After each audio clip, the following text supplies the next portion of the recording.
Hello, boys and girls. This is your Peter Pan storyteller. When you hear this sound, turn the page. Now let's begin our story on the title page. Fred Flintstone, the Magician. Story by Horace J. Elias. A Peter Pan book and record.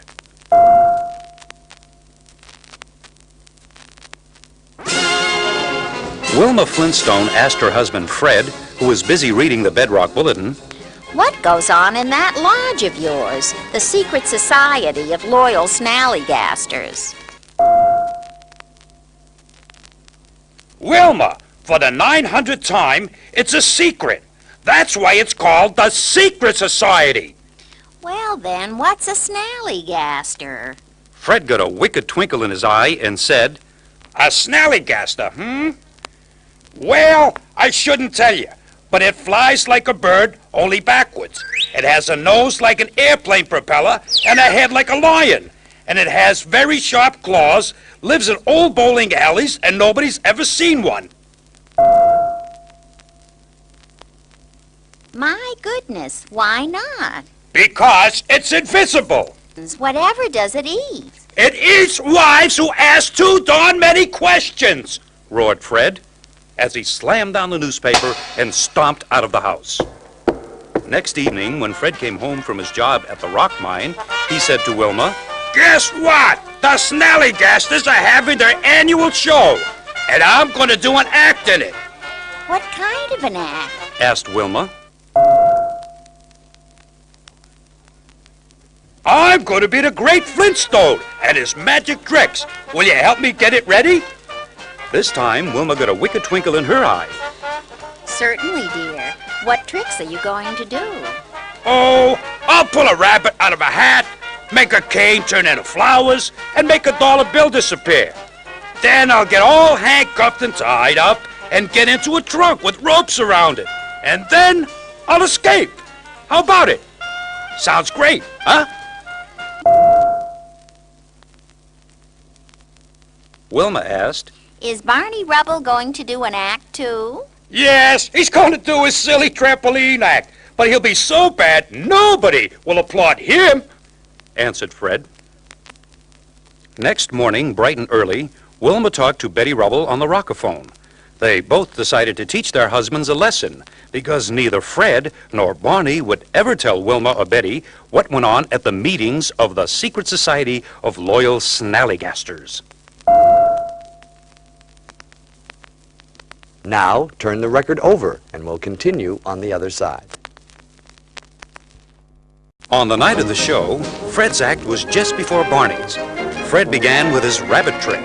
He reached in to pull the rabbit out of the hat, but he pulled out a dead fish instead. Said Fred, as the audience roared with laughter instead of applauding. Then, when he tried to make a stick turn into a bunch of roses, it turned into an old pair of floppy pajamas. Wait till I catch that Barney, groaned Fred. He did this. I'll get him. Next, the dollar bill, instead of disappearing, turned into change for a dollar. Oh, brother, said Fred to himself. I guess I'll just have to be a big success when I get all tied and handcuffed and then escape from the trunk. So Fred let himself be handcuffed and tied, and he hopped into the trunk, which was locked, and roped and chained. Then the trunk was slid into position, and a sort of tent was put over it. But a minute later, when the tent was pulled up high over the stage and out of sight, Fred was not out of the trunk. Instead, the whole trunk was gone, and the audience clapped like crazy. They thought it was supposed to happen that way. By this time, Barney's trampoline was ready, and he started bouncing, higher and higher.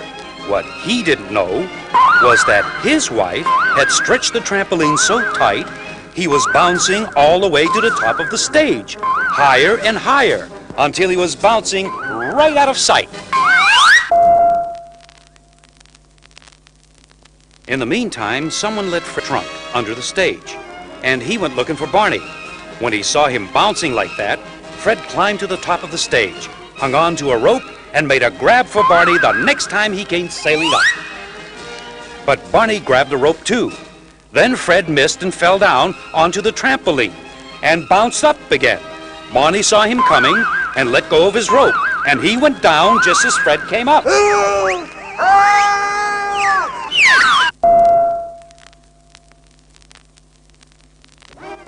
And there they were, going up and down, passing each other in the air like two yo-yos, with Fred yelling at Barney and Barney yelling for help.